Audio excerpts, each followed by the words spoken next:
our Yeah. participants. So, we're going to talk about technology and systems tonight, and I thought it might be helpful for the panelists to understand more, what are you considering right now in terms of POS systems, inventory systems? Like, are you on Shopify? Are you looking at a particular, merchant services option? Maybe we could just kind of go around the room. I don't. Maybe you're not even there yet, but if you have some idea of like how you're going to sell in a retail shop or online, like, what does that look like right now for you, so that we can answer in a way that's helpful for what you're already considering. Stephanie, do you want to start? No, I'm Stephanie Jordan. So currently I use the Square system. I like it, it's very friendly. I do some online purchasing.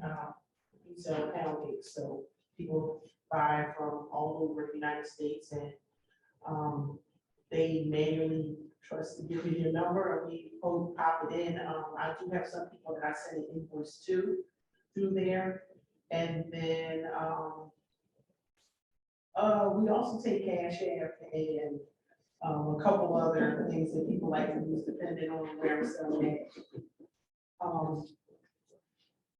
But I also use QuickBooks.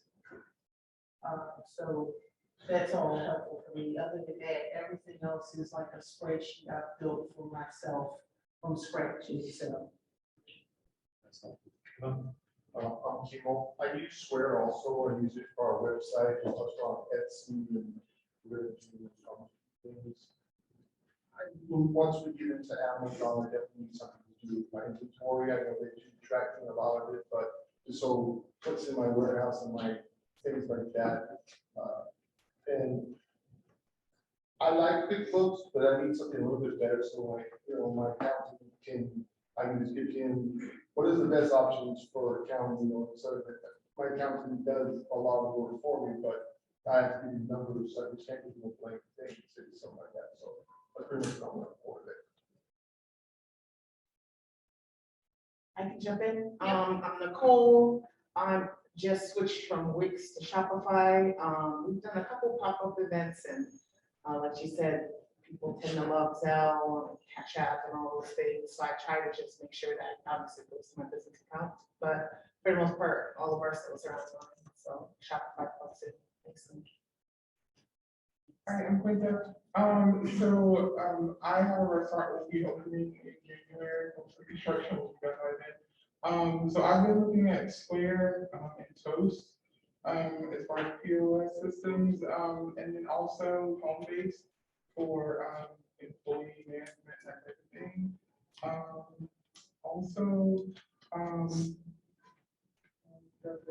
There's one other one outside of QuickBooks that does all of like the financial stuff that also has an HR component. The name slips me right now, but those are the ones that FreshBooks. I probably have it in my phone. I'll figure it out.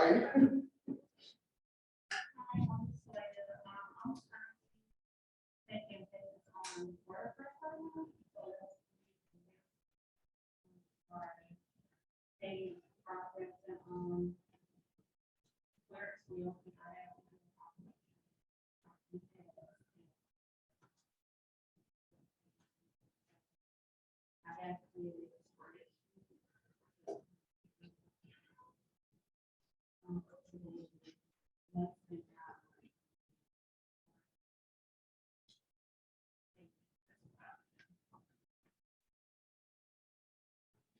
I'm Jessica. I kind of have two separate inventories. I have chocolate bars that I use for events and tastings, and then I have chocolate bars that I sell online. So I use Excel and Square, and I would love to combine them because it's a huge time waster for me to have two sets.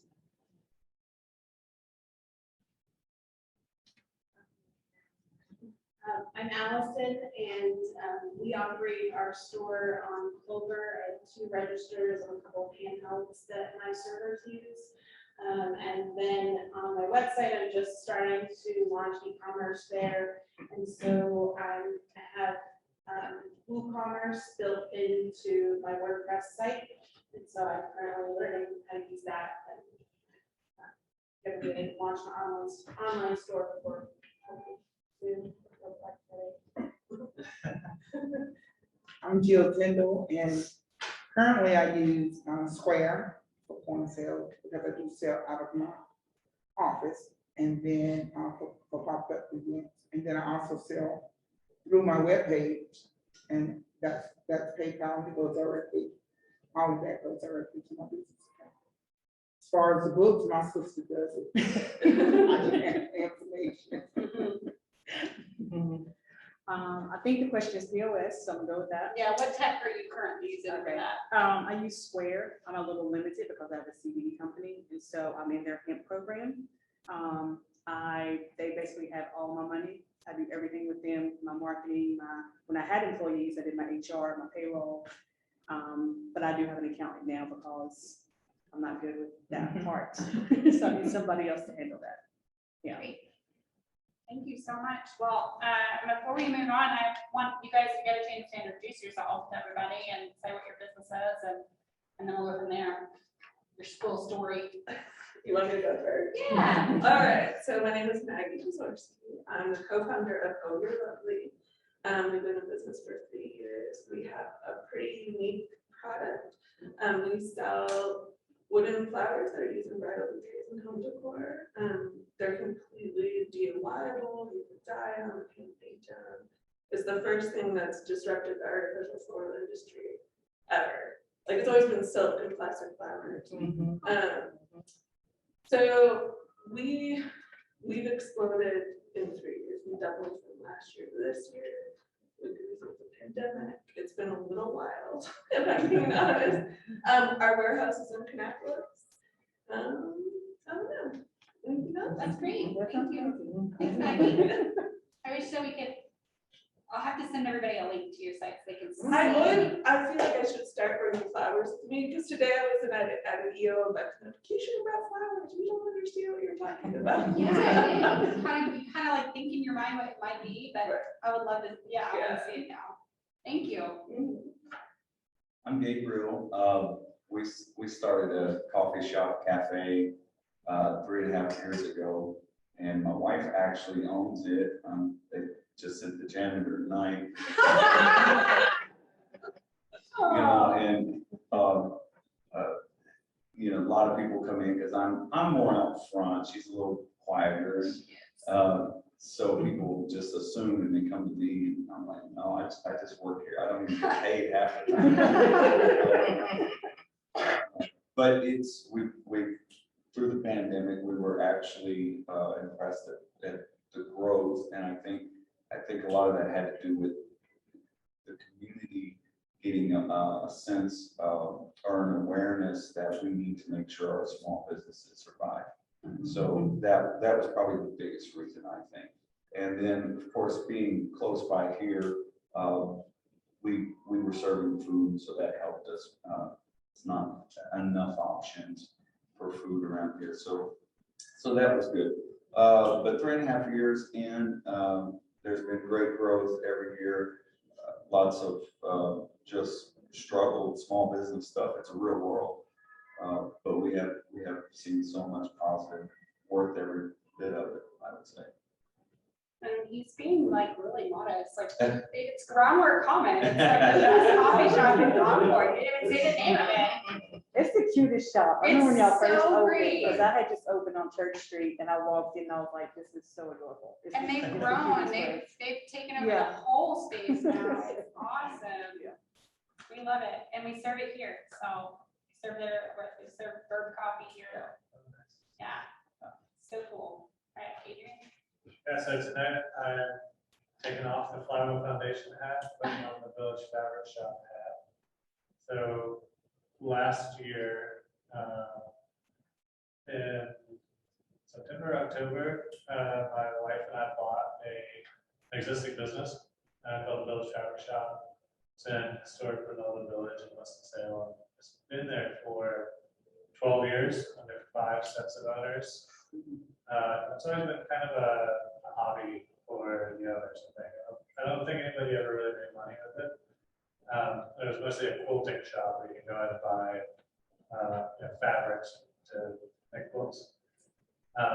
They were shutting down due to personal reasons, despite having the best year on record because of the pandemic and everybody, restarting hobbies and looking for fun things to do.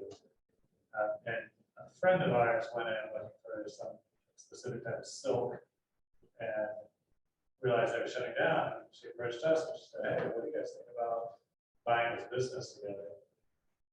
So we reached out to the owners and said, "Hey, could we talk to you about buying Bill's Fabric Shop?" So that's what we ended up doing. I think they bought it in like December of last year, so about a year ago. And it had 0 inventory. So that allowed us to reimagine what the shop could be. And we reopened at the end of February this year with mostly apparel fabrics. So it's about 2/3 apparel fabrics and about 1/3 quilting fabrics. With a real strong emphasis on hard to find, sustainable textiles, grown, produced in the US or at like very, very high quality fabric makers around the world. So we have a lot of products that you can't find anywhere else in the US. We have really beautiful designs and patterns. And so we've got some notions and kits and natural dyes, and we opened up a reuse store within the store so that people can bring in their gently used items for shop credit, and that item can have a second life. And we also inherited, all of the systems. So it was a pretty easy way to get into running a business. Everything was there. We had to obviously figure out how it all worked together. And now we're in the process of reevaluating and saying, does this make sense? Is this the best system for what we're doing? And we'll be kind of changing some of those things over the next several months. So, I mostly act as the bookkeeper. None of us have gotten paid yet. I meet with them regularly to kind of set large goals and review the books and just make sure we're on track. And my wife and our good friend Nicole run the day-to-day.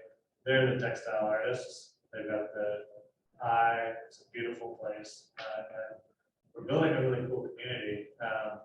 One last thing, and I'll move on, but we want to use the shop as a way to create the community that we want, right? So Greensboro is getting a lot of Afghan refugees, and we brought in a pretty famous cross-stitcher to lead a workshop where the community can come in, take this free workshop, embroider a quilt square that's like a symbol of welcome, and then my wife stitched them all together into a quilt that we're auctioning for refugee, a specific refugee resettlement organization. So it's kind of a small way of building community and welcoming people and using what our customers are passionate about. Thank you for sharing that. I'm so excited right now. Okay. My first question for each of you is a pretty obvious one. What are you currently using as a point of sale system? What do you like about it? What do you dislike? Okay, so I'm not gonna have a lot to share on POS stuff, more inventory. We're strictly online. So we have 2 Shopify websites because we sell retail and wholesale. We also sell on Amazon and Etsy and Faire and Abound and Bulletin and Walmart.com. But for POS system, it really is, there's no in-person sales, there's never gonna be in-person sales. So everything's on Shopify. So if you're familiar with Shopify or BigCommerce or WordPress, it's all kind of, it's right there, it's automated. You don't have to do anything, you know? So I apologize, I can't share more on POS system, but I can talk more on inventory. and That's stuff. totally fair. I'm sorry. You said you're on, Amazon, Claire, Fair.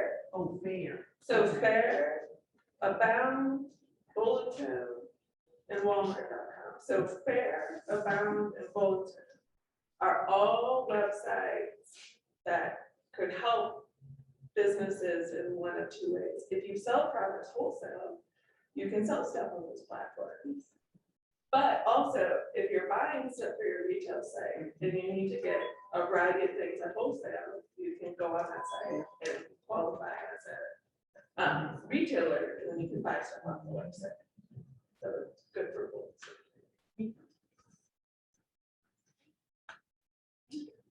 Well, we currently use, Square, we've always used Square. And it just kind of seemed to be the Apple of POS systems. Maybe that's because it's white, I don't know. But it just looks so similar. But I don't have anything negative to say about it. Some people say the pricing is a little high. Maybe that could be argued. I'm not into it enough to really know what it is compared to some of the other POS systems. I do know it's from the beginning, it made our day-to-day just easy. We never had to worry about anything. We were never hung up on anything. And then we started a mobile coffee cart deal, and it was as easy as maybe you've seen the little handheld thing. Grab that, it synced up to everything else. It just, and then they all do that. But Square, there's just never been a reason for us to switch other than we maybe to dig, as he said, we may need to dig, look into it, see, maybe there's a better option. But as of right now, we've never had a complaint. Yeah, for us, we use something called Like So, which is specific to fabric retail shops. It's super niche, and it's awesome because it integrates the POS, the website, and e-commerce. So it's all like one company, and when we sell something at shop, our website is automatically updated. And so it makes it really, really easy. The biggest drawback with Like So is the website doesn't look good. They don't have that many templates to choose from. It feels like 2014. You know? And I think we probably don't get a lot of online sales that we would otherwise. You know, where we are getting some online sales and it's increasing slowly, but it just doesn't look like modern and up to date. And I think people who haven't been to the shop, they don't trust the brand because it's like, oh, this is like a 2014 website. Like they don't know what they're doing. So, you know, we're rebranding currently, but after that, we're going to look at how to update the website without necessarily changing all of the back end. But then if we need to change the back end, you know, there's so many options. And it's really a question of, well, there's a few primary concerns for me.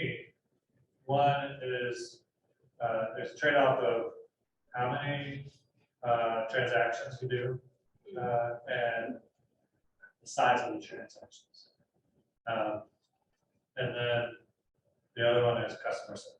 And so all of these POS systems and the integration with the merchant services, those are going to be the kind of primary questions, I think.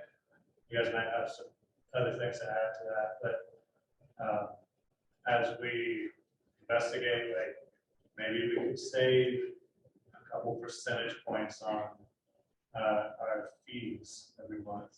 And it's going to add up over time and be substantial. But, you know,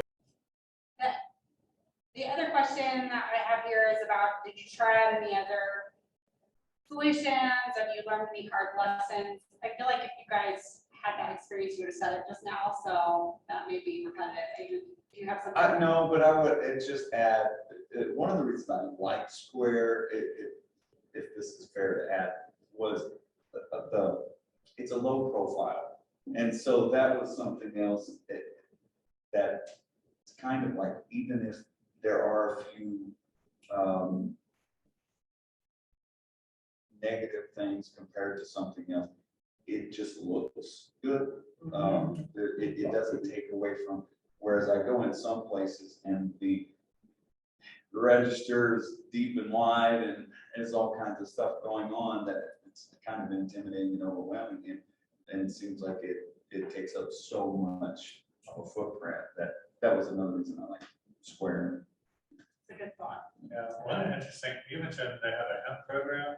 Can you talk a little bit about that? Sure. So with CBD and hemp, like everything is much more complicated. So, you know, a lot of times with Square, with Clover, with Stripe, it's kind of a plug and play. And you just, you know, you go on, you sign up your cookie business, you're good to go. Well, because we're not FDA regulated, they want to kind of see checks and balances. So we have what's called a certificate of analysis for like every product we bring in. And Square wants to know that we've done that footwork. And so they'll ask for several different things to make sure like we're a legitimate company. So our fees are higher, our transaction fees are higher. And we just have to be very careful, like with claims. So I can't say this will cure your cancer. I can't even say this will help your anxiety. I have to be very specific on how I market products. But otherwise it's the same platform. I use it for my e-blast, for my inventory. So everything else is the same. It's just that certain parameters are a little bit more strict. Gotcha. Yeah. What's your best advice for a new business when they're trying to make a choice when it comes to these things? And I know we're going to get to inventory in a minute. Well, I still think I want to say that when you're just starting, there's going to be options that are going to be like, well, this is less expensive to do this. But my advice is you got to kind of plan into the future, because, and I can only speak for websites, but like, it's very difficult once you get to a certain point in business to switch over to something. So if you're confident in what you're doing in your plan, you know, pay the extra, whatever it is a month, just off of that. Because if you don't, most likely you'll regret it later, because it is a headache to move from one platform to the next. It is a bigger headache the more and more. Because things are involved like loyalty programs. Like if you're moving to a different platform, you can't necessarily move your loyalty program over to your new platform. It's a lot to think about when you're starting out. So don't just go for like the cheapest. That's not always the best. Yeah. Even in regards to your product, right? So like all your images that you've now loaded, you have to pull all those over. All your marketing copy you have to pull over. I've rebuilt the website 3 times and it's not fun. And there's agencies that will do that for Yeah. you, but I will tell you, somewhere I worked before I owned my own business, it is so expensive and it's not easy. Like there's a lot of conversations that happen, there's mistakes that happen, there's stuff that's lost. I don't know, so just think about the big picture before you press the buy button, whatever you're doing. And too, like Square, they have their own website too, so you can use, I know that's one, my partner, she used to use Wix. She liked it, my partner is very geeky, so she can, do stuff that's past my pay level. Only because I didn't know what the other two meant when I went to college. That's all I am. But anyways, so in Square, she said it was a little bit easier. She still can manipulate some of the stuff with the Square. They do take care of the inventory. I noticed when we sell something, if you do a pop-up or a website, it actually does take it off. So Square, you know, I think, because we used to have Clover. Clover, to me, was a hit. You know, it didn't always, if you had to use T-Mobile, that was, you know, if you didn't get a signal on certain stuff or just some of the stuff. So Square seems to be a little bit more user-friendly than most of the things that are out there. Yeah, Square integrates crypto payments, yeah. No, I know there's integrated with PayPal and with Cash App, so it's probably coming. There's Jack Dorsey, who is the founder of Square and founder of Twitter. He's a huge crypto guy, and he integrated, you know, you can tip on Twitter now using Bitcoin. And so that's a plus, I think, in my book. Having a founder, a CEO like that, who's up to date on technology and following like the future of finance. You know, lots and lots of payments are already being made in crypto. And I think if they're not doing it yet, it's likely to happen really soon. See, it's the Apple of POS. Gabe, before we move on, I was just thinking that I like to order my coffee on the app. Yeah. That's another way that you guys are technically, does that work with Square? It does now, Okay. yeah, they've integrated, so, yeah. Cool. Yeah, so another just said, but they've integrated with so many options now, you can just about do. And when we opened just 3.5 years ago, and it's kind of humorous, I don't know who all is just local here, but a lot has changed in 3.5 years in this area. And when we opened right away, because we started with Square, we had the Apple Pay, we had the touch device option, and that just blew everybody's mind. They were coming in and they would pull out their card and we would see the little waves on it, and we're like, hey, you can just touch it, and it blew their minds. They didn't know what was going on. So I would say that's such a good point, is being connected to a POS system like this that stays on top of technology. It's kind of secure. It makes you feel safe. Like we just don't ever worry about it. Any more thoughts on that, Adrian? What was the question? It was just, you know, what's your best advice when a new business is facing this choice? Oh, yeah. We've just kind of jumped around, but Yeah.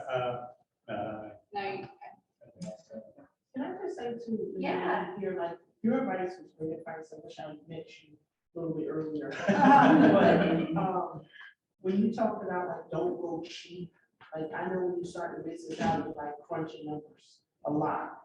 And I, when I first came to this area, I had bought a new refrigerator, a second refrigerator to store things in freezer. So I said, oh, let me just get a little apartment size refrigerator, not realizing that my business was moving quickly. And when I should have just bought another full-size refrigerator. So now, like you said, starting all over again. And because I don't want to frustrate my husband, I don't even mention it. I really need a bigger refrigerator. In the garage, I don't even mention it. I just keep on doing what I do in that little refrigerator. And so, because I can hear him already screaming about, okay, the same money you spent on that small size apartment one, you could have had your big refrigerator. He even offered a free one he found, but I was like, oh no, I don't want no free refrigerator. Like that was me and my having my little moment, and so like I just have an issue with the scratch and dent, and I was like, I don't want that. And but here it is, because in my mind, like I don't want to. I didn't see myself in that bigger and really like really see yourself where you're going to expand to versus where you're at right now, and spend the extra money. you know, because eventually I'll buy another bigger refrigerator. It is hard when you're getting started, 'cause, yeah, you have to be super scrappy, really, like. And for us, I think the hardest decision in the beginning was like, we started at one of the cotton mills in Concord. And went from one space to 2 to 3, and I was like, this is insane. And then I knew I had to get a warehouse. Then it's like, well, that's a huge difference in expense. And how big do I get it? Because you gotta sign a lease. So we went way bigger than we thought. And now it's like, I'm already like, how long can I stay in this building? You know? So it's just difficult. I think focusing on the bigger things like equipment, like a refrigerator or space or something. Saving those hard decisions for the big parts of that. I think Sean's a question. Oh, yeah. One more kudos for Square. If you're ever in the area where the internet is down, it will hold your sales until you are in. That's right. Yeah. And it will allow for your money to come through. So that's an added bonus. And you get to keep in, if their band is messed up, you get to key it in and you still receive your purchase. That's great. Thanks for Square tonight. Yeah, Square needs to pay us like an affiliate. Yeah.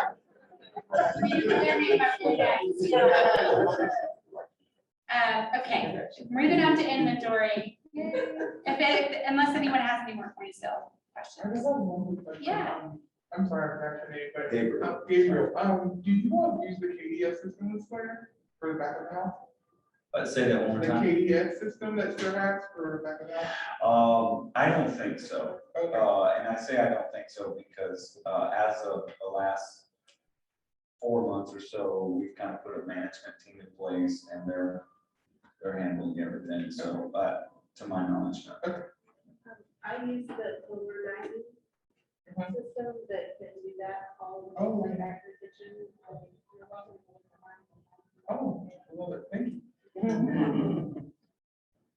Okay, what kind of inventory do you have and how do you manage it? So it's a little bit of a rabbit hole because I am a product-based business, so I'll try to keep it simple. We really have one main product line and then a couple smaller ones. So our main product line come in on shipping containers, full shipping containers. All the boxes are numbered.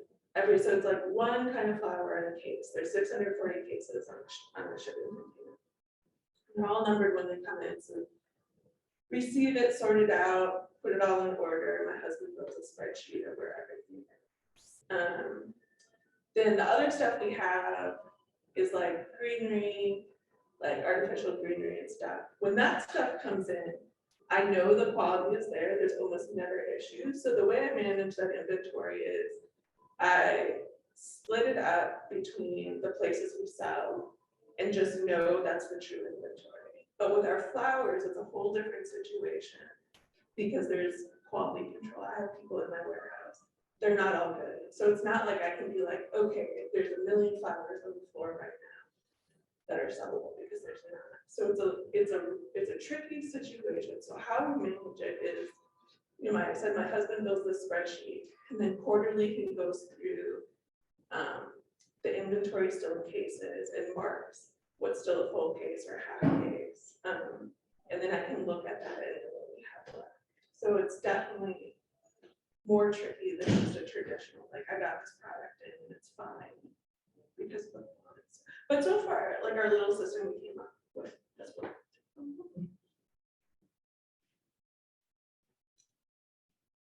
Ours is very dynamic.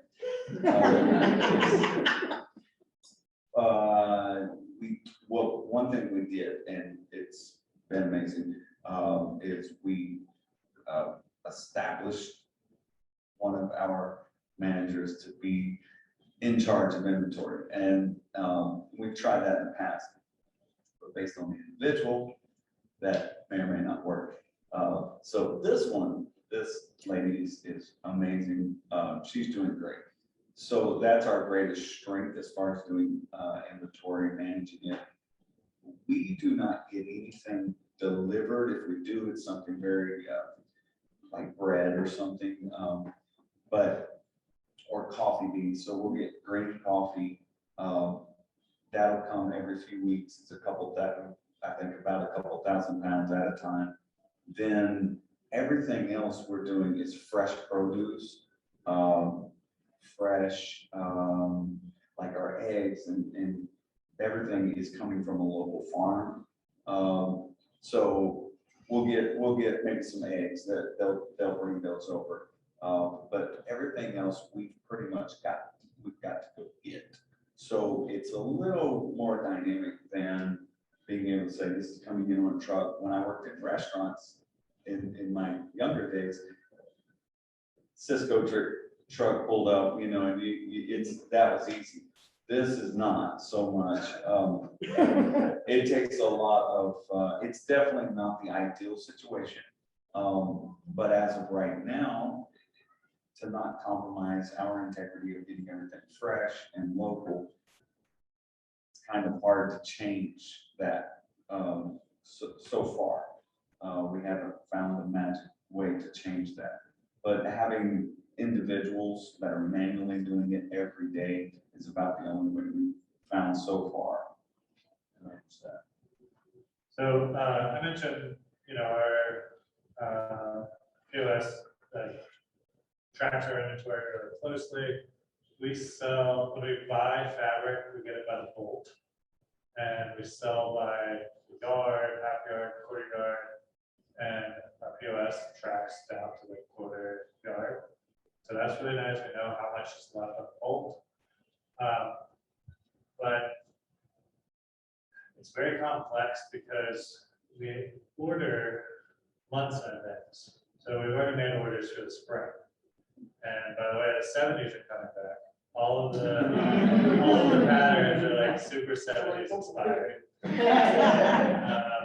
So we're ordering from all these different locations. We had shipments held up because of Brexit. You know, it was just like sitting in the docks in England.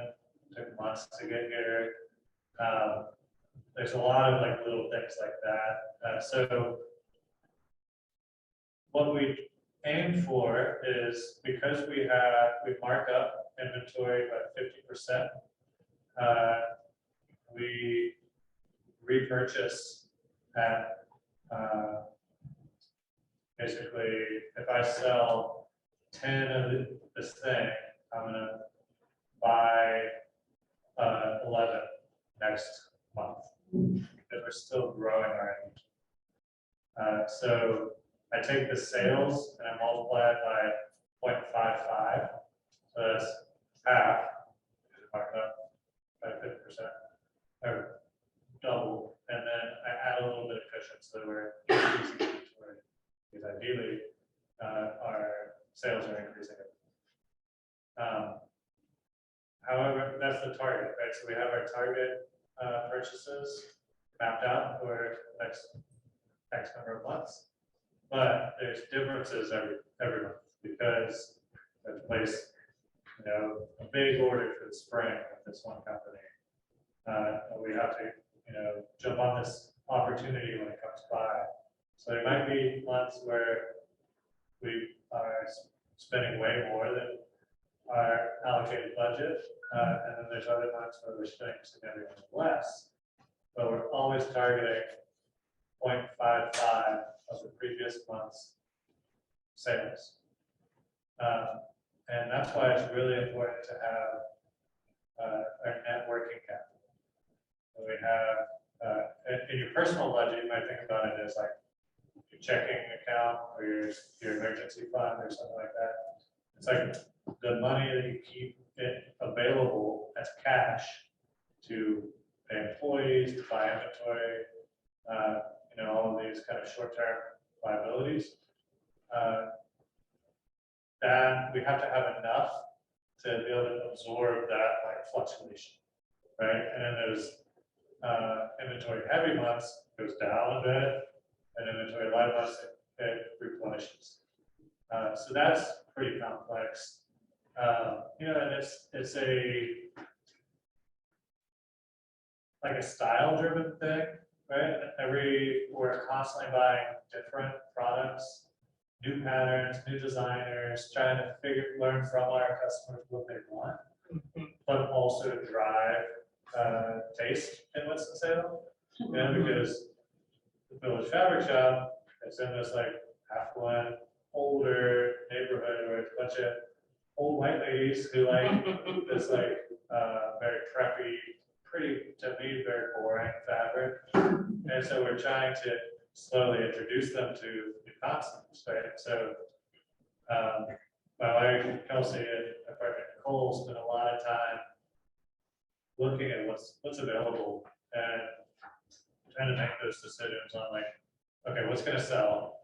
And what do we want to sell? What are we trying to introduce? What's gonna sell quickly?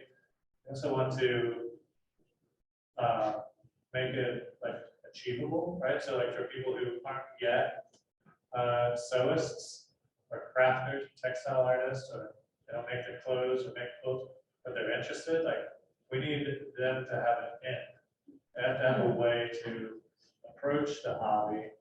And so we've got to find ways to bring them in with like crushable kits. Where they say, oh, yeah, I could do that. Oh, I could do like a little cool embroidery, you know, or something like that. And then they move on to the next project that's a little bit more difficult. They have to learn some skills. Maybe they'll sign up for one of our classes, right? And so we're trying to develop the customer with our inventory choice. So there's like some strategy built into it, and it's an ever-changing mix of inventory. And then we've got the reuse shop, right, where we are accepting used items. So we put together a list of specific things that we would carry, specific types of tools and notions. Notions are like zippers, buttons, that kind of thing. Fabrics, and if it's outside of that list, we don't accept it. It's got to be enough quality. But we're still learning like what are people actually going to buy. And then there's things that, you know, they are still on the shelves 5 months later. And we need that shelf space because it's 1,000 square foot shop. It's smaller than this room, right? And we've got probably $45,000 of inventory crammed into this tiny room. And so like, what do we need to put on sale? And then that influences our marketing campaigns and events, you know, and so inventory drives all of that. So it's pretty complex, and I'm glad that I'm not making this decision. Sounds like we needed to have both of your wives here tonight. But if y'all ever meet Angela Danielle, like she's like the most precious but reserved person. Like if you talk to her, she'll talk to you. She's not, you know, like the hermit, but this is not her. This is not her thing. No. But she is kind of the woman behind. Oh yeah, for sure. If you've ever had food there, yeah. thank Danielle. She's awesome. Anyway, have you guys experienced any supply chain issues as a result of the pandemic? Oh yes, it's been incredible. It's just been so crazy. So first, when COVID first started, it was a delay on the end because most of my core products. So it was a delay on that end because COVID ran through India for a while. It was really, really bad there. So the workforce was completely shut down for a while. They picked back up, so that part's okay. But now it's getting it on the water and getting it to my warehouse. It's crazy how much it changed. In every container I've got this year, there's been another issue in that process. And I still don't fully understand what the issue is on the US side of it, like why these things are happening. I've tried to ask questions. My shipping agent doesn't even fully understand, but so the last one, so usually when a container comes into port, they give you so many days to get it out of the port, and then usually container comes to port, I have it at my doorstep in 5 days. Well, this last one that came into port, my shipping agent let me know that stuff is sitting in ports for, 1 to 2 months. When you go past, I think it's 10 days at port, you're paying a fee every day that your containers is there.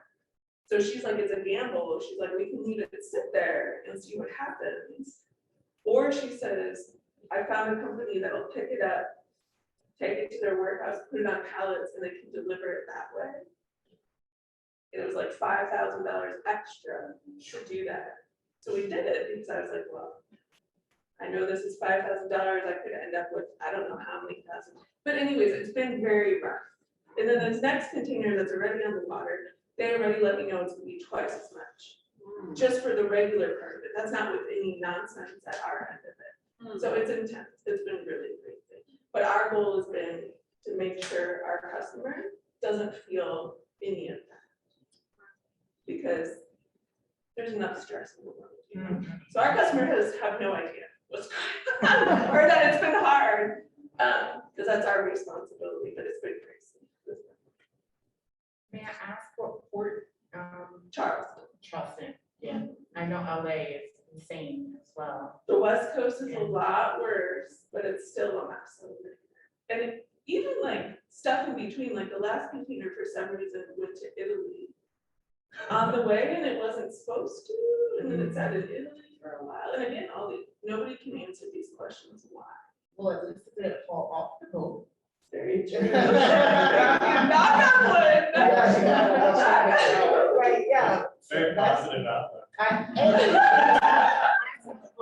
It didn't fall into the ocean. I do have all the containers, I'm sure, those who that did happen.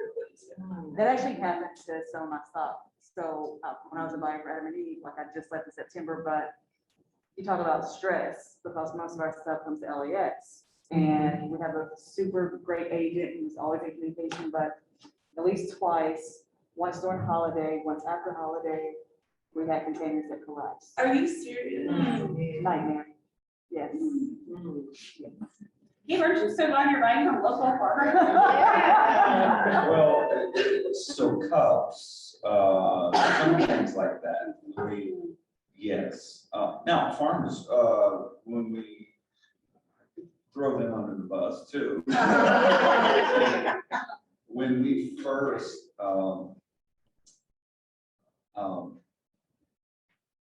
pandemic first hit, some of our, it was amazing. I mean, some of the food, like bacon, for example, it was just unbelievable, the bacon we were using. And everybody that ate anything with bacon would just, and the farmer walked in one day and said, I'm sorry, I cannot give you any more bacon, and didn't really give us good reason.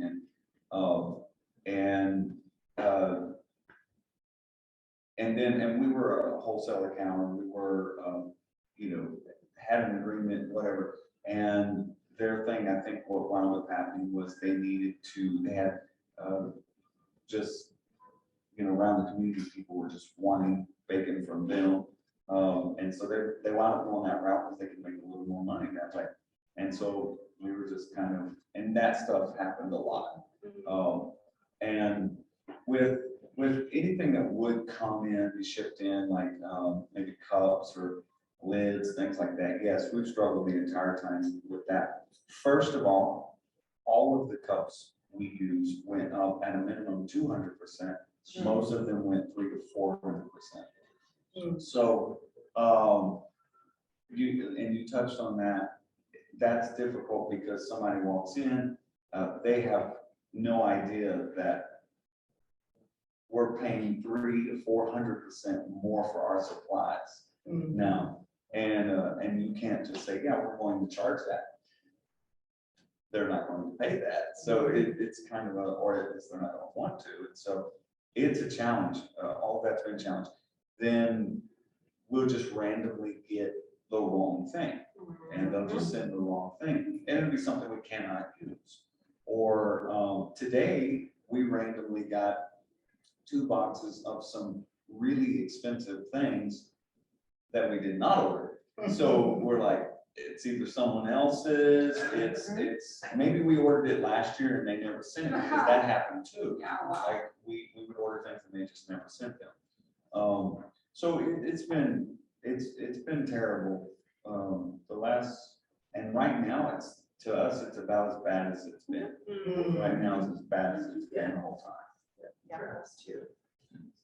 There was a lady that was here a couple weeks ago talking about marketing. She was saying about how you should probably increase your pricing once, at least once a year, or I think she said like every 100 customers or whatever.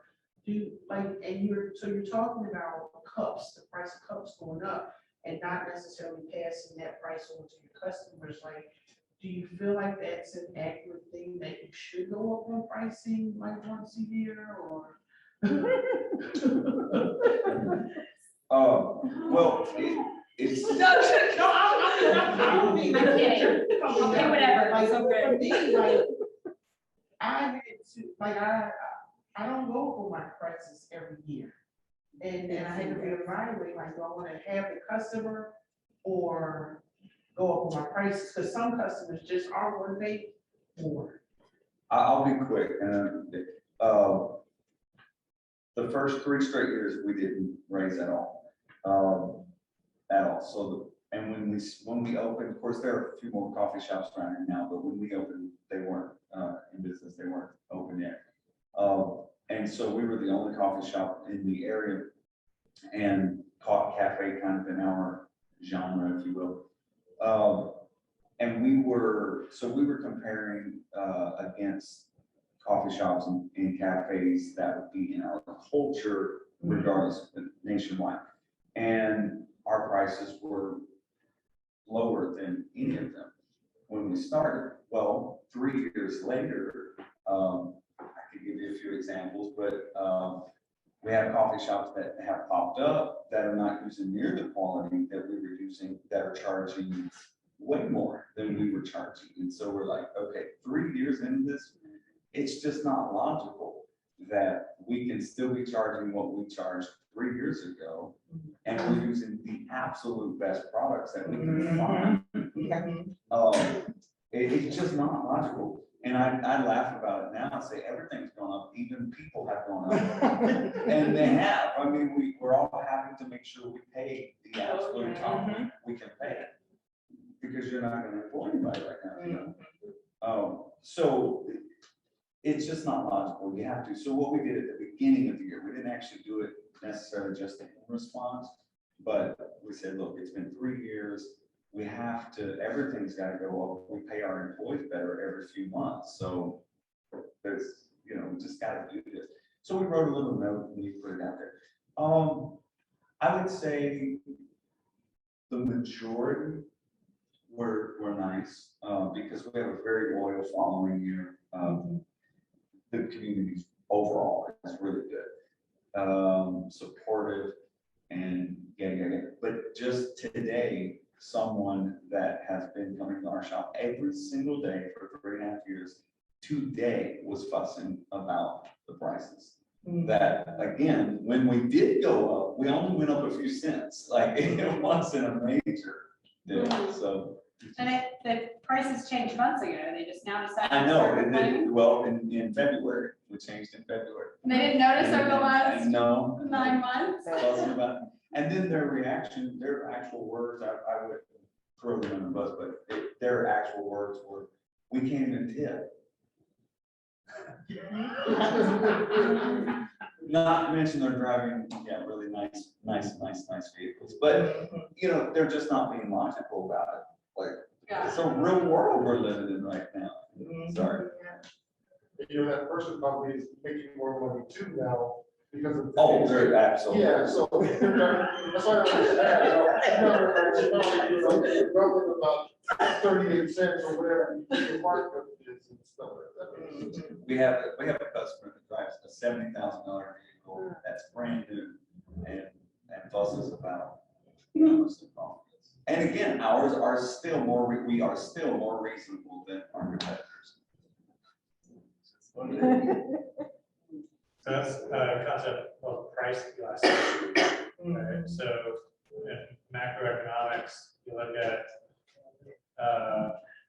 what is the consumer willing to pay for a commodity or a specific type of product. And if they're willing to go up and down, it's a very elastic product. And if they're not willing to change the pricing, like with coffee or with gasoline, it's an inelastic good. And so I think, was her name Alicia, the marketing woman that came a couple of weeks ago? I think it was really sound advice for services and for specific types of products. But you have to keep in mind there's macroeconomic influences and geographic influences, because elasticity can change based on geography, right? And in the South, they might be less likely to pay more for a certain type of good than they are in the Pacific Northwest. So it's not across the board. And then when there are price increases, you can think about who pays for those. It's either the business or the customer. Typically, it could be some other people in it. It could be government. It could be nonprofit. And that price increase is split by the payers. And depending on the elasticity and some other factors, it's going to determine who pays for that. But it's typically split in some way. It's not like all of us eaten by the producer, the business, and the customers don't get any of it. Usually split it, but you can look at broad market trends to figure out. You can kind of follow those, and then you can adjust at the your market level to figure out what works here. That's how I would think about changing prices.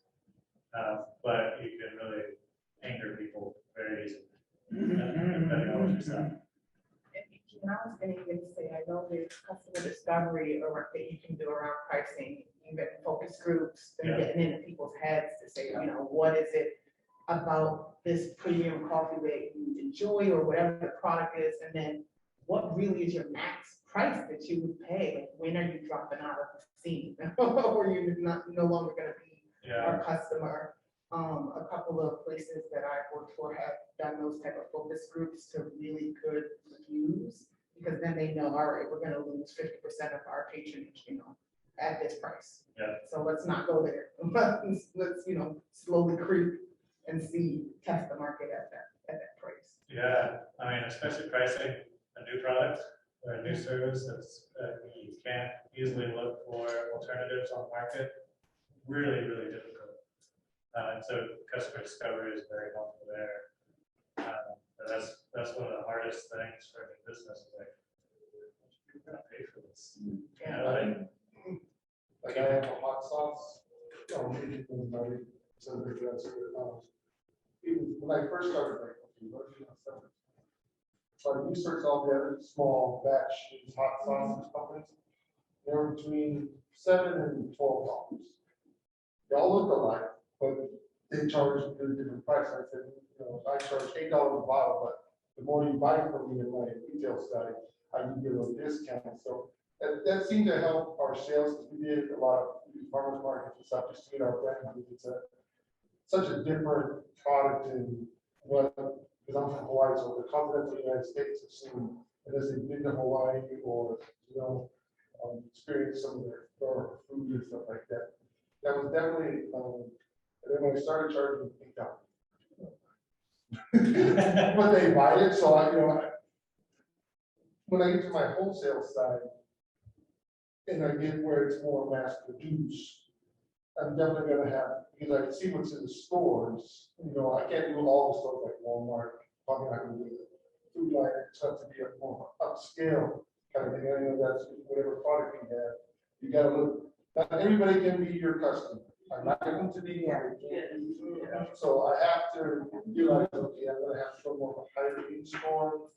And, you know, I'm working on my branding now, so when people do see it, because little hot sauce aisle, there's 400 different hot sauces there. And people they know, why are they gonna try something different? And that's what I'm working on with the folks here, you know, to get, they buy my product over somebody else's product. Yeah, well, not to go too far down the rabbit hole, but you can test that with a product like yours, with a nationwide distribution through e-commerce. You test different prices in different parts of the country, or if you're in the same place, right, and through digital marketing. And, you know, you set up a little splash page that has, the sauce has a certain price point, market that through whatever channel, see how many people buy, set up a separate splash page with a different price point, market that through to a different group or through to the same demographic in a different place, or you know, test it out and see where people landed. You know, what has the highest ROI? Because I think what Alicia was talking about too was you don't want every customer necessarily, and as you increase your prices, you have fewer customers, but you also have less work. You know, so where's the most valuable place for you to land? Because I know like my website is $12 and people buy it on my website. But you know, shipping is due, you know, all Amazon, everybody, you don't offer free shipping. It's hard to sell a product with expensive shipping, you know, and stuff like that. Because I've been doing this pitch for detail man. I've got some really good information on, you know, the demographics for my particular product and stuff like that, that I haven't even thought about. Thank you. Well, yeah, you were gonna say I something. think, so in our little neck of the artificial floral industry, there's two other major players. And off the bat, we set out to offer the best quality, best customer service. Always have what you need when you need it. And we are the highest priced, but for us, it's worked. The other two companies are known to send out bad quality, like, so I think too, like, what do you want to be known for and what's the value of that? You don't want to just be another hot sauce. You gotta find the thing is like, what can I put out there that I can ask $13, $14 a bottle, people are still gonna buy it? Because basically that's what we're doing. We all kind of have the same products. We're better in our quality control. And people are obviously willing to pay a higher premium because they know when they open their box, it'll be perfect. I don't know if anybody remembers, but last week, Warren said, he mentioned a book, and the name of the book is Start With Why. And I sat here and purchased that book last Wednesday. That book is amazing. And it really makes you question some things, you know, because when you sell the product, you just, hey, I'm gonna sell this product, people wanna buy this product, you know, and I don't think we take into consideration like 8 billion people, you know, we wanna just sell to all 8 billion. But when I started listening to the book, I was like, it makes sense. You have to start with your why. And then ask yourself, why did you answer with that? Why did you answer with that why? Why did you answer with that why? So that you can get down to exactly what you want. What are you really wanting to sell? What do you really want them to get from you? Because people, I just strongly believe people don't buy stuff, people buy people. I completely agree. Well, to pivot a little bit, do your suppliers have new customer minimum order quantities or ongoing MOQs? Nothing's changed in that avenue at all for us. No, and I have nothing to say. I don't think I have anything that would apply to that. We do, especially with new new distributors. We have to hit at certain levels, and I have to buy $3,000 or $5,000 worth of product to start an account. And then after that, typically we can kind of do ad hoc orders. And you have to prove creditworthiness. And so, yeah, I mean, there's that, especially at the beginning, was like, that affected our inventory a lot. Yeah. But it's like, because we didn't have a ton of money, we were like, okay, we have to choose which major suppliers we're gonna go with, and we can increase it later, but, you know, so yeah, LMP was really great. Do your suppliers offer net terms, and have you tried negotiating better net terms? Okay, so this one I can speak on. So, my main supplier in India, their terms have always been the same. They're absolutely not willing to budge. And the way we work things is when I submit an order to them for a whole container, we have to pay 50%. And we have to pay 50% when it's done before it's picked up by my shipping agent, you know, counterparts in India.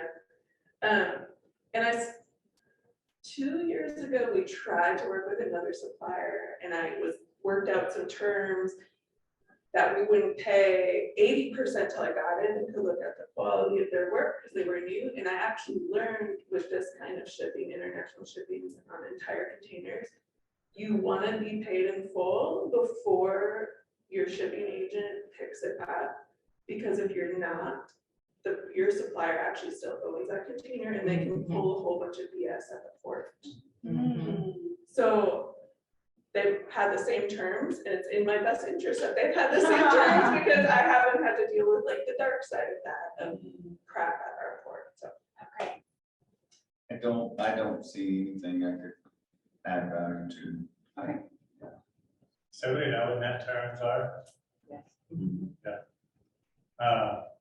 So we have different net terms with all of our suppliers, but it's a very important way to finance a business, supplier financing. If you can increase terms, it's like getting a 0 interest loan from your supplier. And so always want to do that, unless you got like a crazy situation where they can still pull some crazy stuff, which we don't have. And so as we are developing relationships with these suppliers, we're proving, you know, we're paying on time, we're paying full, we're going through product quickly, then we're able to go towards that 60, even that 90, which gives us a flexibility. We don't have to pull any credit, we don't have to worry about our working capital. It's on the supplier. So it's really valuable. What is your process for calculating inventory for reconciliation and tax purposes? So this is where I'm gonna say homemade spreadsheets are fine. Like, don't, from my side of things, we decided not to make it more complicated than to. So it's actually something that husband's in charge of. He works for the business now. But really, I give him the invoices from our suppliers, and he breaks it down, you know, by the cost. It's on a spreadsheet, and then at the very beginning of the year, we do a full sweep inventory. It only happens once a year. He gets all those totals, plugs it in the spreadsheet, it calculates it all, and it's done. It's still stressful. I'm making it sound easy. It is very stressful because we have over 500 SKUs. So it is quite a production, but I feel the homemade spreadsheet is just fine. Do you have to shut down to do your? No, we don't shut down, but generally the end of December is very slow for us. So it's kind of easy to keep track of, like, okay, we counted this section of inventory on this day, but this sold then, so like we gotta calculate that back in. But so far it's been okay. It's a little bit of a rush. We can usually count everything in like 2 to 3 days if everybody's working on it together. So. I think we can talk about, like, it's something I have no idea. And we keep track of our losses too, because I have a pile of crappy inventory, which I do have. The bigger we grow, the more that there's gonna be, because we're selling more. So like we also calculate the losses in which affects taxes. So can you not get a credit from your supplier? If it's the. That's a very sensitive topic. The only way I've been able to get them to agree to is sending me extra cases in the next container, which it's supposed to only fit 640, but there's a little bit of room if they stack them the other direction. But, so no, I do not get credit.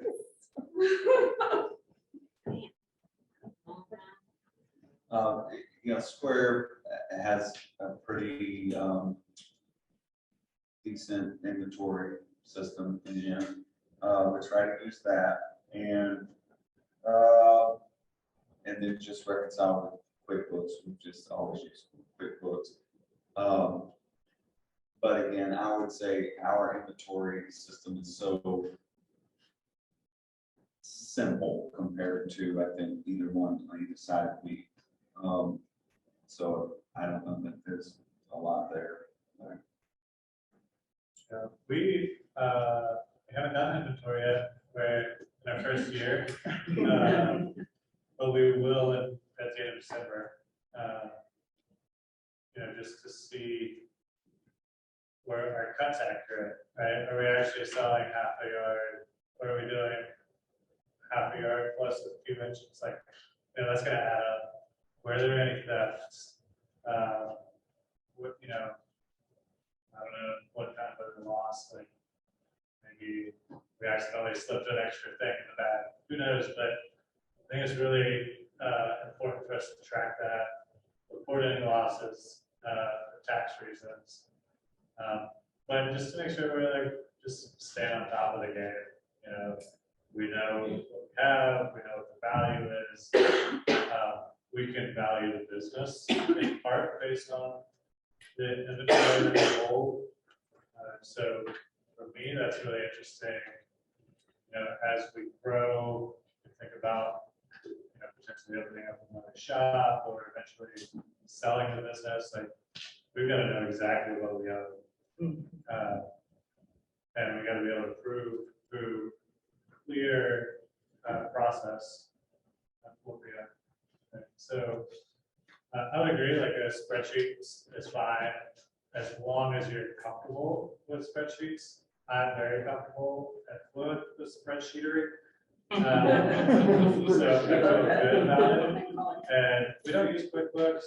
We just use a spreadsheet that I built. And I can share that with all of you. Yes.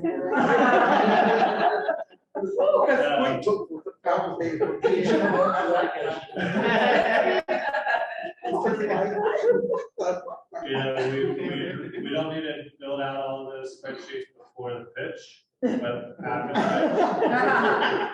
I just don't want to get everybody distracted with like spreadsheets, but it's not like an integral part of the pitch. But we can definitely spend the time. It's pretty simple, just looking at expenses and your income. Projecting that out over the next 12 to 24 months. And we can use what I use, and then we can update it based on your unique business. But for inventory, I'll have to report back after the year.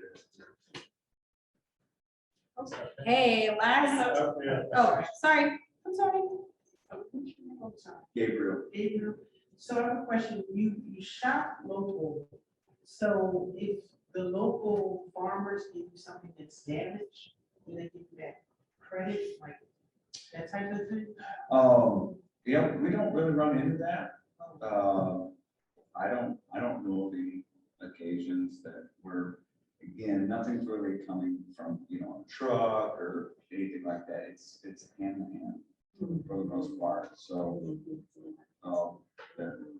I would think their quality control would be pretty tight if they're like local, Yeah. they're gonna do their checks and balances before the delivery man comes. Just like in China and India, they're going to do the checks and balances, but heck, it's been on the water, like it's went through some things before it finally gets to North Carolina.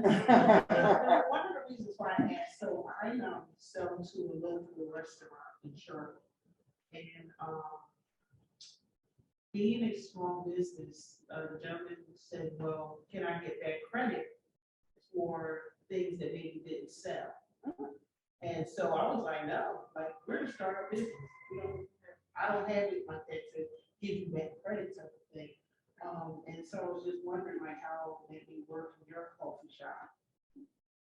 No, we don't, we make everything in-house that we possibly can, and so the only things we have coming out would be something like produce, right? But no, we just don't run into that. If I was ordering something from you, then our assumption is once it's in our hands, it's it's our fault. If it doesn't sell, we need to do better marketing, we need to do better, whatever. We have. No, I know, I mean, ironically, they had two separate stores, two separate managers. The one manager, he's good. And so because the way he interacts with me, there's times where I just, throw in extra product, whatever, while I'm switching things out. But the other one, he was like dead set on, give me back money. And I was like, no, like, it's yours, you bought it, it's done. I'm sorry that you didn't really sell it, like you're saying. Yeah. And I don't know, he doesn't say anything about product, and I was just like, okay. And eventually I pulled out of that particular restaurant because I didn't want to bring back shame on my own company. Like people say you're selling bad product, but it's not that. He was keeping stuff 2-3 weeks on the shelf, and I was like, okay, that's out of order. But so I just was wondering like how you handle it. Yeah, no, we would have just try to make something relevant here. Like we'll make some pastries, and just for some reason they're busy. There's just the person out running the front or 2 people or so are just not aware, and then never put those pastries out. They never put a display out. They never, well, we're not going to sell them, but they're in the back, and nobody knows they're. And so I'll come in and I'll be like, look, guys, it's simple. If it's in the back, it's not going to sell. But imagine again, if that was, we were buying that from you, that's just our fault. It didn't sell because we didn't put it out, and you would never know all those variables that could be going on. Yeah. And it's our fault. And it's really unfair to come back to you on that. I buy from a couple different relationships in that way. You can set it up 2 different ways. The first way would be just like he's saying, and that's how I do it normally. I would get a local baker who has already bringing the product to sell what I can, and if I don't sell it, it goes in my kid's lunchbox next day. And the other way is through consignment, and that's, you have to agree to that up front. And so I have had this woman that bakes for me. She'll bring stuff in and she'll take expired product and that's on her. And then I cut her a check at the end of the month for what I've sold. And I will say I hate it, and I just actually told her today that we're not going to do that anymore. I'm just going to buy her straight out because it's so hard from an inventory perspective to track the ins and outs that I mean, I'm trying to make sense of my ins and outs to know if my invoice is correct, and I have no idea. Yeah. So I told her today, I'm going to pay you weekly. We give you money for it. You're going to give me what I get. And if I got leftovers, my kids get fancy desserts for lunch. Will you adopt me? I do all natural men's grooming products, and my products are organic or all natural, and I can't expand like I want to for fear that it's gonna sit on the dock and it's gonna be useless when I receive it. So I am actually wanting to do North and South Carolina local farmers to farm. I'm even willing to change some of my products just so that I can bring manufacturing and give back to the United States, USA. How can I go about finding farms that can source things for me quickly? Using Google is not gonna work. I've been to National Product Expo and I have a lot of information, but I want to do North and South Carolina first. Is there a database that I can look up or use, or did you just do? What are you word of mouth? looking for? Natural oils, jojoba oil, sweet almond oil, some herbs, some essential oil. I found, Gaia, Gaia, Yeah. but they don't do enough for me, but I'm gonna go visit their farm. I want to tell you about that too. And, maybe they will know some people that can do it, but just wanted to know if you know anything. I don't. So we're in what we call third wave culture, and it's super tight knit. Mhm. And, you know, we have our own app kind of thing, like, so you want a coffee shop like us, we have an app called Source, and so it doesn't matter where you're at in the nation. So little things like we could call somebody in Denver, Colorado, and they could tell us where we need to go somewhere over here, because it's that tight knit. So that's outside of our scope. I'm sorry, I wouldn't have, I can't think of anything that would help you in that area. But it's a good We'll question. mull that I think over. I we mean, can. we might be able to think of something. I have 2 short comments. I would say North Carolina State Department of Agriculture. Yeah. They have a listing of, they're always looking for farmers who are looking for land or to teach other new farmers. So there's probably a portal on there. For her with the cakes, a lot of my vendors do what's called a buyback program, which is what he's talking about. Tell him you don't do that, you're not big enough. So only my bigger vendors do that, which is when they're just trying to get into your store. They just want the shelf space.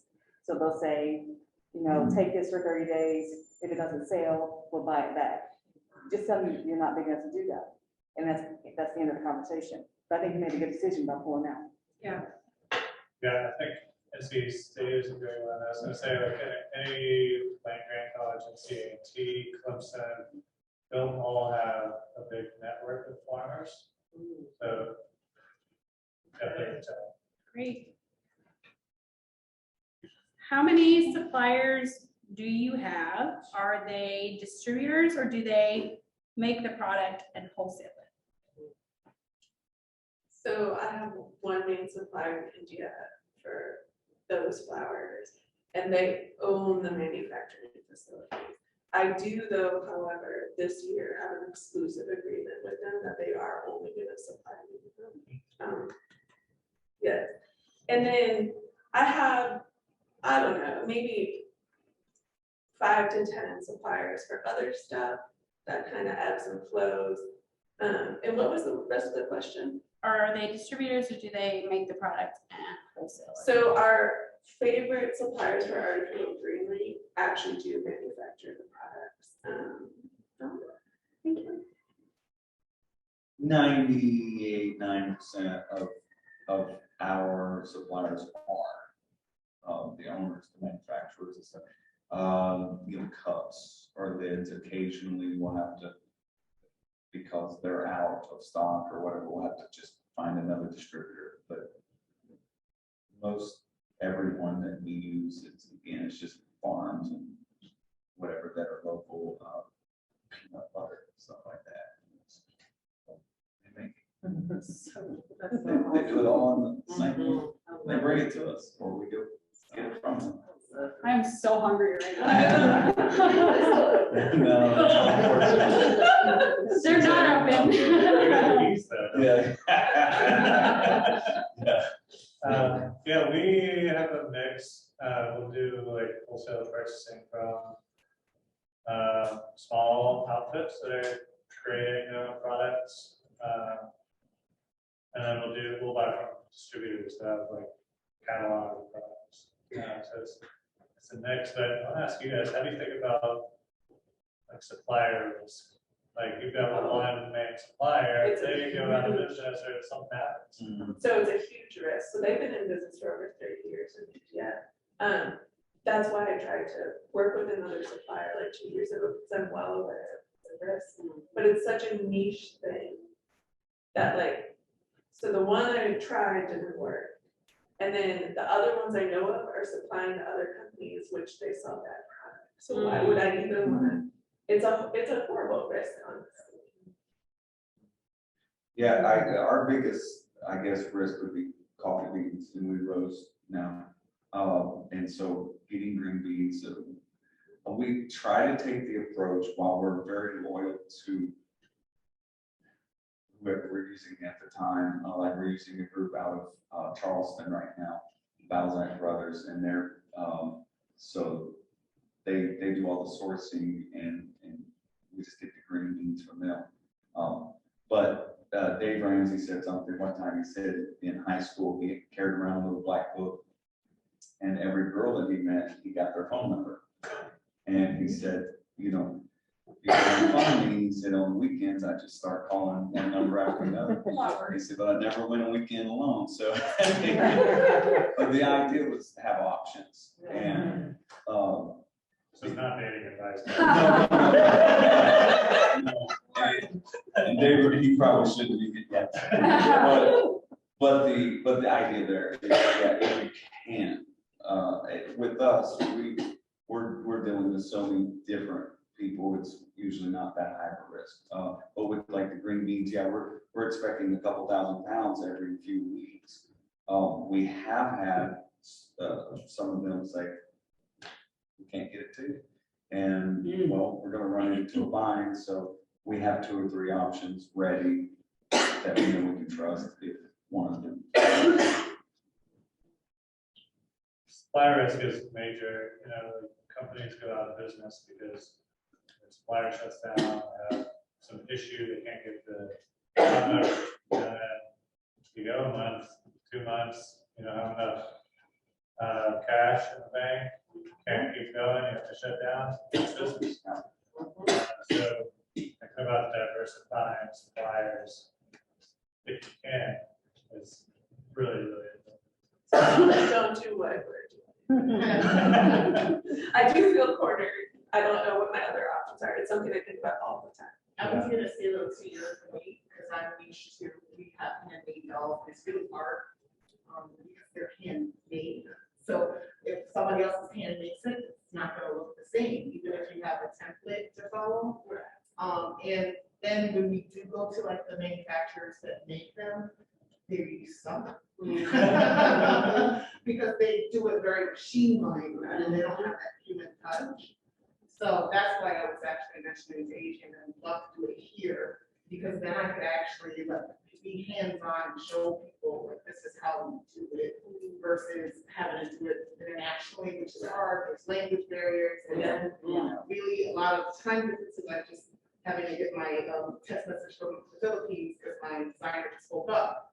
So it's like I'm going to bed probably, and they're just waking up. So it's like a lot of back and forth with trying to figure out how many people or places to get involved to get this thing right. And then like I said, sometimes they just can't get it right. Could I just share about your maker network? I think it's such an awesome idea. Sure.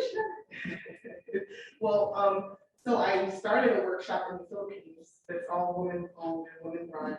So that's where our dolls are being made now. But I'm trying to prototype in Peru with when we only use women makers, and we refuse to produce in China because we just want to be sustainable and equitable and fair trade. So a lot of our consumers love that we are made by women globally. So that's been a great selling point, and my 5-year-old helps design the dolls, so that's really helpful. She has a story in herself, which she approves.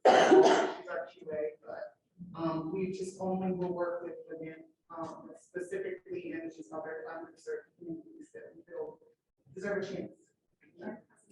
That's, I'm very passionate about this. That's awesome. 2 things. I used to make Waldorf dolls. Yes, just as a hobby. And then I don't know if you already know about this. I don't know the name of it. Somewhere in North Carolina, there is a cut and sew. I did. I found them, and they told me these were like so intricate That they couldn't. Okay. So it's just something that we're trying to start here, like Adrian mentioned, with underserved communities, even in Charlotte and in Concord area, there's a lot of women from South America that sew like growing up.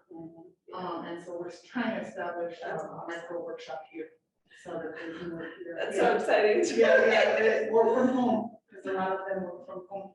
So that's a really big deal that we're excited about. I love that.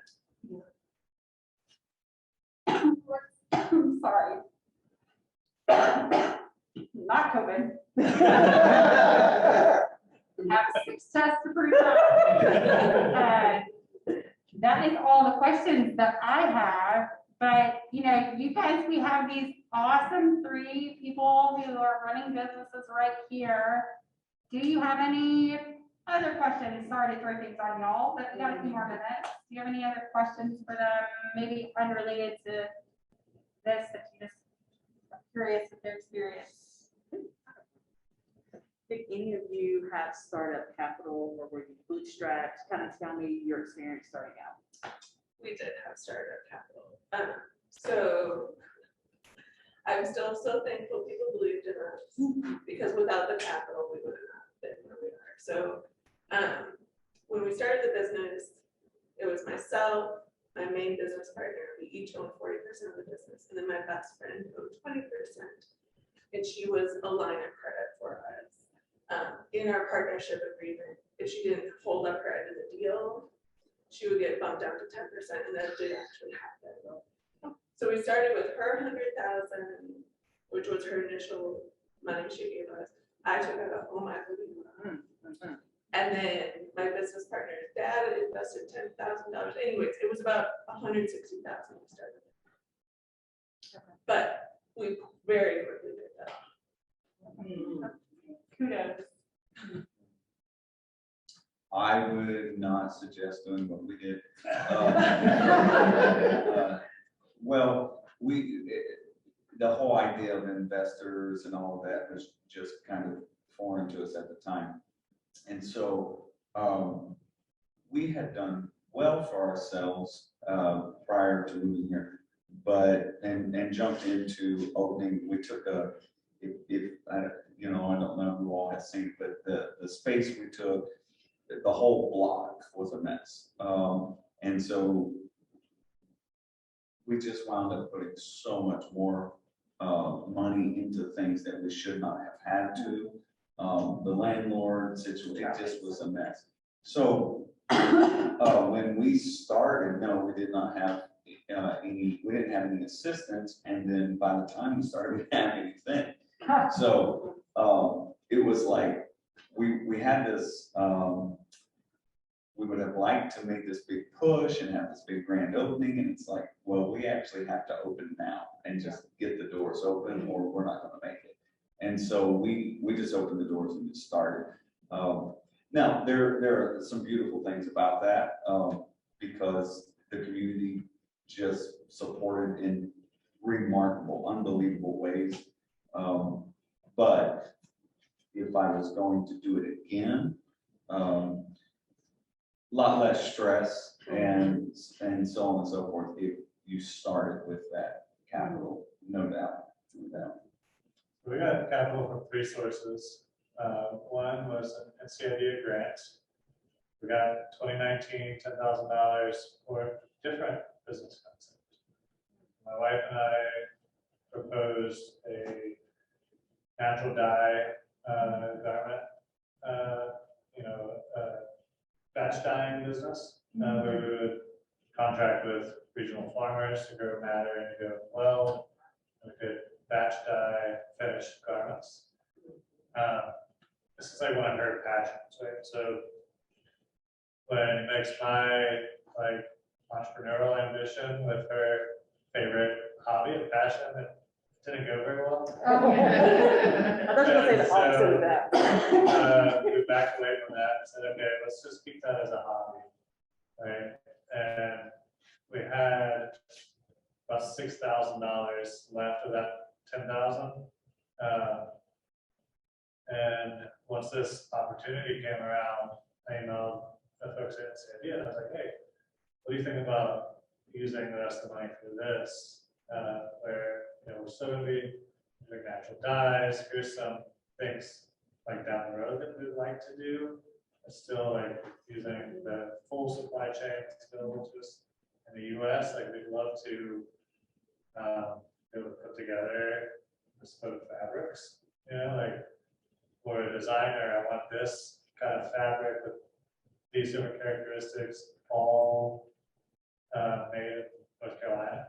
We can do that, right? To take some time and some, a lot of work, but we've got the right connection, we could do that next thing. So, long story short, NCID said, sounds good. So that was $6,000. Then we ran a Kickstarter, and we did a goal of 7,500, and we raised 13,500. So the community showed up, right? When we bought the business, we paid $2,500. What? That's Right, so it was an empty store. We bought a computer, a couple of rolling shelves, but importantly, we bought the customer list. Right, so we had like 2,000, 2,500 previous customers and bought merchandise at the store. We had their Instagram and Facebook. And so when we ran a Kickstarter, I called up every single one of the high spenders and I asked them, what do you want in the store? We did this campaign and people showed up. They backed us. It was really, really good. The third source was a zero interest credit card. We used to buy it. So it was, I think we had a $22,000 limit for it with zero interest for 12 months, right? And we're coming up on that at the end of this year, and that'll be paid off to zero. We're not gonna have to pay any interest on any of the money we took out to buy inventory. And now we own all of that inventory outright, right? So we've built this really big asset. So while we haven't gotten paid, we have an asset that's worth quite a bit of money. And so we didn't put any of our own capital in the business. I think that's rare. But with some creative financing methods.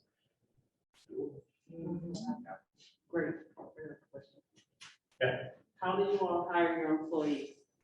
We don't. We have Kelsey and Cole around the shop.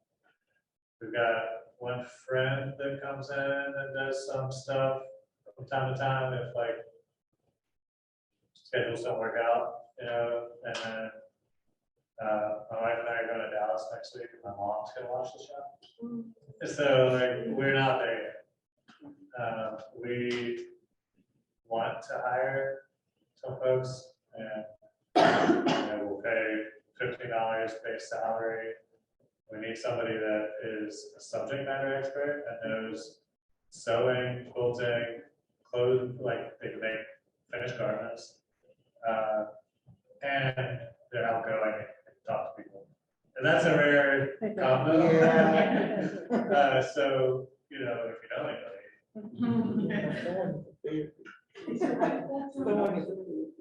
Yeah, more or less. Yeah, she's there. She goes Tuesday to Thursday, and then Sunday, and then I don't know. It's flexible. Yeah. Pretty. Yeah.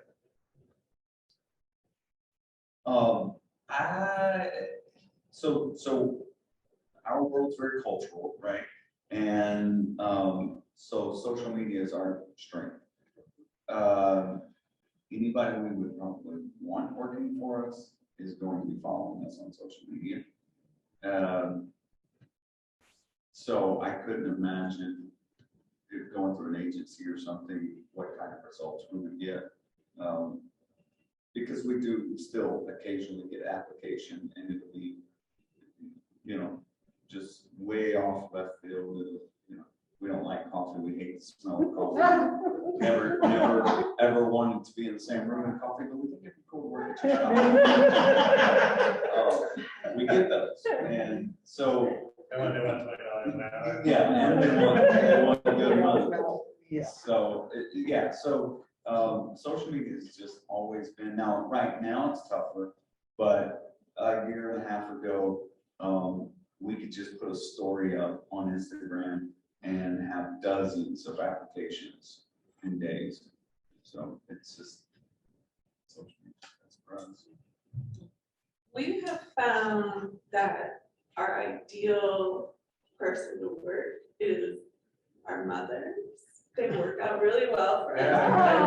us. Well, my business partner and I, between the two of us, there's 6 children. So we got the mom thing down and we understand like moms need flexibility, especially when you still have kids at home. And it's just kind of happened on its own that we're able to provide that.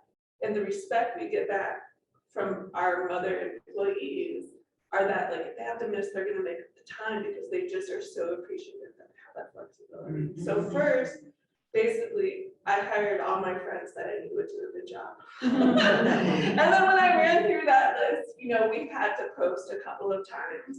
And the main thing I look on resumes is that there's not, they worked 8 months here and a year here and 9 months here. If I see that on a resume, I don't even go any further. I look for people who work 12 years at the same place and then work 6 years somewhere else because I don't want to train somebody to get 8 months out of it.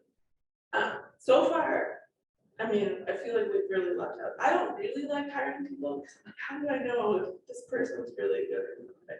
So far, the moms have showed up for. I love that. That's, I don't know, and I guess I could add something, I don't know how far you want to go with that question, but we're also a storefront, so like people are just coming and going all day. So we have probably hired as many or more people from people we already knew that just came in every day and just wanted to work there, whatever. But something that we have added because of the dynamics of hiring now and not going through an agency. I have a psych background and counseling background. So what I did is I went through and created kind of an aptitude / you know, everything you can think. And it's not super complicated. I tried to make it relevant to us. So instead of just using something from Myers-Briggs, I took like the question, like, what does small business mean to you? Because the way they answer that's going to tell me a whole lot about their value system and stuff. So that's helped us majorly just in the last few months. That's just changed the game for us. I think that's so interesting. So like when I had the storefront, you know, I'm in CBD, so I'm either getting potheads or people who have like legitimate medical issues, right? So I can't discriminate because I need somebody that understands natural healing, right? I want that empathetic customer interaction. But then it leaves me with a person that's kind of falling apart at the end of the day. So that's interesting to be able to have that background and make it applicable. Yeah, and you do gotta watch out what you're doing, you know, so some questions you can't ask anymore. I don't think we can even ask someone's age anymore on an application, but yeah, just being careful to not whatever, but I think you can definitely learn a lot about them just through their answers, and that helps. Don't let my pothead. I saw you as a pothead. I love that you cracked me up. I wasn't expecting it to come out of your mouth. I love it. Does anyone else have any questions? Thank y'all so much.